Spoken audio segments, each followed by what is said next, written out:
Hi dears, welcome back. ഇന്ന് നമ്മൾ എടുക്കാൻ പോകുന്ന ക്ലാസ് ആണ് ക്യാൻ എന്ന് പറയുന്നത് കേട്ടോ. എന്താണ് ക്യാൻ എന്നതിന്റെ മീനിങ് നിങ്ങൾക്ക് അറിയോ? ക്യാൻ എന്ന് പറഞ്ഞാൽ കഴിയും എന്നാണ്. അതിന്റെ കറക്റ്റ് മലയാളം എന്ന് പറയുന്നത് കഴിയും എന്നാണ് കേട്ടോ. സോ ഐ ക്യാൻ എന്ന് പറഞ്ഞാൽ എനിക്ക് കഴിയും. ഹീ ക്യാൻ എന്ന് പറയുമ്പോഴോ അവന് കഴിയും. ഷീ ക്യാൻ എന്ന് പറഞ്ഞാൽ അവൾക്ക് കഴിയും. ദേ ക്യാൻ എന്ന് പറയുമ്പോൾ അവർക്ക് കഴിയും. വി ക്യാൻ എന്ന് പറയുമ്പോൾ ഞങ്ങൾക്ക് കഴിയും. യു ക്യാൻ എന്ന് പറഞ്ഞാൽ നിങ്ങൾക്കും കഴിയും, അല്ലെ? നിങ്ങൾക്ക് കഴിയും. അപ്പോ എനിക്ക് ഉറപ്പുണ്ട് നിങ്ങൾക്ക് എന്തായാലും ഈ ഒരു വീഡിയോസ് കറക്റ്റ് ആയിട്ട് കണ്ടുവരുന്നവർക്ക് I am sure you can speak English. നിങ്ങൾക്ക് എന്തായാലും ഇംഗ്ലീഷ് സംസാരിക്കാൻ കഴിയും. ഓക്കെ, നമുക്ക് ഈ ക്യാനിന്റെ ഡിഫറെന്റ് ടൈപ്സ് ഓഫ് സെന്റൻസുകൾ പരിചയപ്പെട്ടാലോ? അതായത് സ്റ്റേറ്റ്മെന്റ് രീതിയിലുള്ളത്, ക്വസ്റ്റ്യൻ രീതിയിലുള്ളത്, നെഗറ്റീവ് ടൈപ്പ്, അതിന്റെ ക്വസ്റ്റ്യൻ എങ്ങനെ മേക്ക് ചെയ്യാം എന്നുള്ളതൊക്കെയാണ് നമ്മൾ ഇന്ന് ക്യാൻ എന്നുള്ള ടോപ്പിക്കിലൂടെ പഠിക്കാൻ പോകുന്നത്. റെഡിയാണല്ലോ അല്ലെ? സോ നമുക്ക് നോക്കാം. കുറച്ച് എക്സാമ്പിൾസ് ഞാൻ ഇവിടെ കൊടുത്തിട്ടുണ്ട്. ഫസ്റ്റ് വൺ ഈസ് എനിക്ക് ഇത് ചെയ്യാൻ കഴിയും. എനിക്ക് എന്ന് പറയുമ്പോൾ നമ്മൾ ഇംഗ്ലീഷിൽ ഞാൻ ഡീറ്റെയിൽഡ് ആയിട്ട് ഒരു വീഡിയോ ചെയ്തിട്ടുണ്ടായിരുന്നു. ഐ, മൈ, മീ എന്നൊക്കെ പറഞ്ഞിട്ടൊരു വീഡിയോ ചെയ്തിട്ടുണ്ടായിരുന്നല്ലോ. അത് കറക്റ്റായിട്ട് കണ്ടവർക്ക് എനിക്ക് എന്നുള്ളതിന് എന്തൊക്കെയാണ് ഇംഗ്ലീഷിൽ പറയുക എന്നുള്ളതും അത് എവിടെയാണ് യൂസ് ചെയ്യുക എന്നുള്ളതും കറക്റ്റായിട്ട് മനസ്സിലാവും. ഇവിടെ എനിക്കത് ചെയ്യാൻ കഴിയും എന്നാണ് പറഞ്ഞത്, അല്ലെ? സോ ഐ ക്യാൻ, എനിക്ക് കഴിയും. എന്താണ് കഴിയല്? ഐ ക്യാൻ ഡു, ചെയ്യാൻ. ഐ ക്യാൻ ഡു ഇറ്റ്, എനിക്ക് ഇത് ചെയ്യാൻ കഴിയും എന്നുള്ളതിന് ഇംഗ്ലീഷിൽ നമ്മൾ പറയും ഐ ക്യാൻ ഡു ഇറ്റ്, എനിക്കിത് ചെയ്യാൻ കഴിയും. അപ്പൊ നിങ്ങൾ നോക്കിയേ, നിനക്ക് ഇത് ചെയ്യാൻ കഴിയുമോ? ഇതൊരു ക്വസ്റ്റ്യൻ ആണല്ലേ.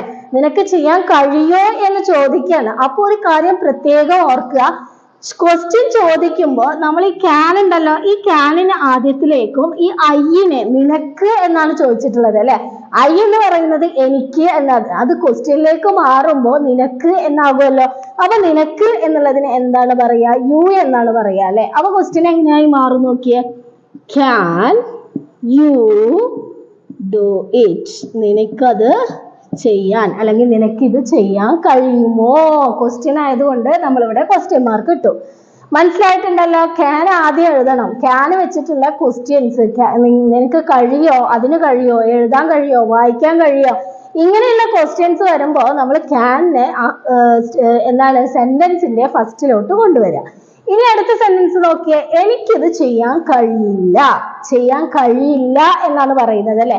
അതൊരു നെഗറ്റീവ് ആണല്ലോ. സോ നമ്മൾ ക്യാനെ എന്താക്കി മാറ്റുക? കാണ്ട് എന്നാക്കി മാറ്റുക. കനോട്ട് എന്നുള്ളതിന്റെ ഷോർട്ടാണ് കാണ്ട് എന്ന് പറയുന്നത് കേട്ടോ.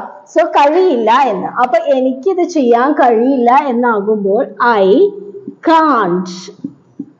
ഐ കനോട്ടിന്റെ ഷോർട്ടാണ് കാണ്ട്. കണ്ടോ? ഐ കാണ്ട് ഡു ഇറ്റ്, എനിക്കിത് ചെയ്യാൻ കഴിയില്ല. കണ്ടില്ലേ? കാണ്ട് എന്നാക്കി മാറ്റിയത് കണ്ടില്ലേ? ഐ കാണ്ട് ഡു ഇറ്റ് എന്നാണ് കേട്ടോ അത് പറയാ. ഇനി നെക്സ്റ്റ് നോക്കിയേ, നമ്മളൊരു ചോദ്യം, നിനക്കിത് ചെയ്യാൻ കഴിയില്ലേ? നമ്മൾ ചോദിക്കില്ലേ, ഇത് കഴിയില്ലേ? ആ ചോദ്യത്തിനുണ്ട് ഇതെന്താണ്? ഒരു നെഗറ്റീവ് ആയിട്ടുള്ള ഒരു ക്വസ്റ്റ്യൻ ആണല്ലേ. കഴിയില്ലേ എന്നാ ചോദിക്കുന്നത്, കഴിയോ എന്നല്ല ചോദിക്കുന്നത്, കഴിയില്ലേ എന്നാണ്. ഇല്ല എന്നുള്ളൊരു വേർഡ് അവിടെ വന്നില്ലേ?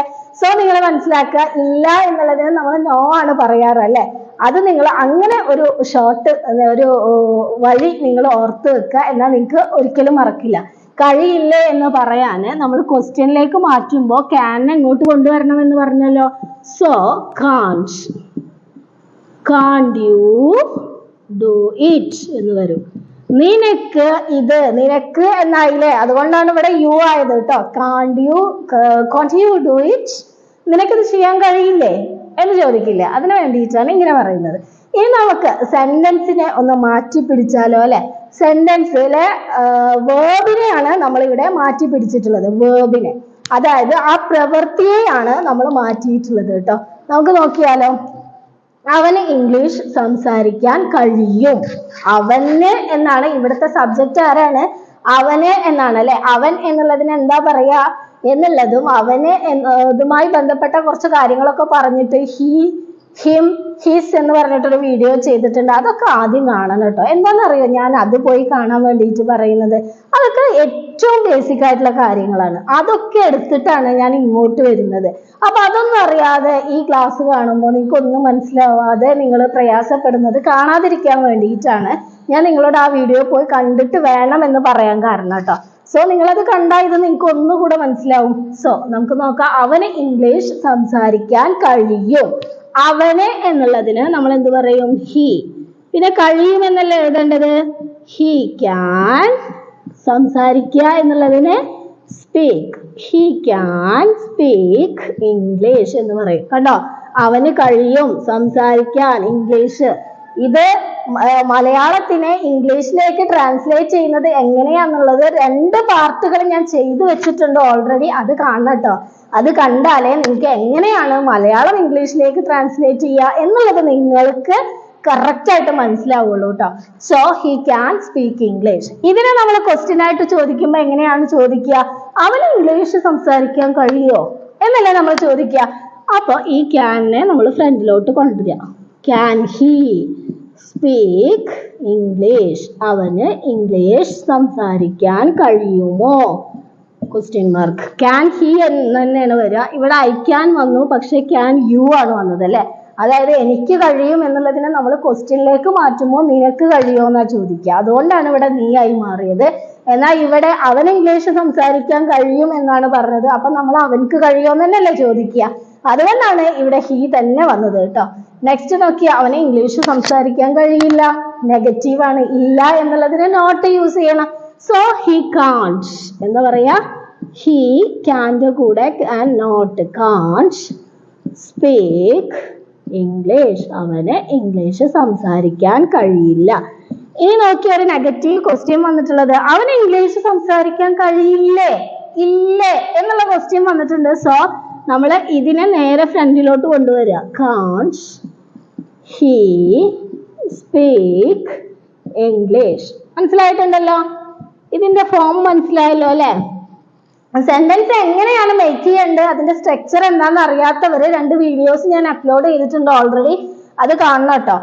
ഇനി ഇതുപോലെ നിങ്ങൾ സ്വന്തമായിട്ട് സ്പീക്കിന് പകരം റൈറ്റ്, കണ്ടോ, അത് റൈറ്റ് എഴുതുക, റീഡ് വായിക്കുക, സിംഗ് എന്ന് പറഞ്ഞാൽ പാടുക. അത് ഏതൊക്കെ പ്രോണൗൺ ഉപയോഗിച്ചിട്ടാണ് എഴുതേണ്ടത്? അവൾക്ക്, അതേപോലെ അവർക്ക് എന്നുള്ളത് വെച്ചിട്ട് മലയാളമോ ഇംഗ്ലീഷോ എഴുതുക. എന്നിട്ട് നിങ്ങൾ കമന്റ് ബോക്സിൽ ഒന്ന് കമന്റ് ചെയ്യുക കേട്ടോ. അതായത് അവൾക്ക് എഴുതാൻ കഴിയും, അവൾക്ക് എഴുതാൻ കഴിയുമോ, അവൾക്ക് എഴുതാൻ കഴിയില്ല, അവൾക്ക് എഴുതാൻ കഴിയില്ലേ. അതേപോലെ അവർക്ക് എഴുതാൻ കഴിയും, അവർക്ക് എഴുതാൻ കഴിയില്ല, അവർക്ക് എഴുതാൻ കഴിയോ, അവർക്ക് എഴുതാൻ കഴിയില്ലേ. ഈ ടൈപ്പിൽ നിങ്ങൾ ഇതുപോലെ തന്നെ സെന്റൻസ് മേക്ക് ചെയ്യുക. ഒരു കാര്യം പ്രത്യേകം ശ്രദ്ധിക്കുക, നിങ്ങൾക്ക് ഇംഗ്ലീഷ് സംസാരിക്കണമെങ്കിൽ നിങ്ങൾ സംസാരിച്ച് തന്നെ പ്രാക്ടീസ് ചെയ്യുക കേട്ടോ. എഴുതിയാൽ നിങ്ങളുടെ സംസാരം ഇംപ്രൂവ് ചെയ്യില്ല, എഴുത്തിന്റെ ഇത് മാത്രമേ ഇംപ്രൂവ് ചെയ്യുള്ളൂ. സോ ഇത് തന്നെ നിങ്ങൾ എഴുതിയതിന് ശേഷം സംസാരിച്ച് സ്വയം സംസാരിക്കുക, കൂട്ടിന് ആളില്ലെങ്കിൽ. എന്നിട്ട് നിങ്ങളുടെ ഇംഗ്ലീഷ്, നിങ്ങളുടെ സ്പോക്കൺ ഇംഗ്ലീഷ് നിങ്ങൾ ഇംപ്രൂവ് ചെയ്യുക. Thank you. Have A nice day.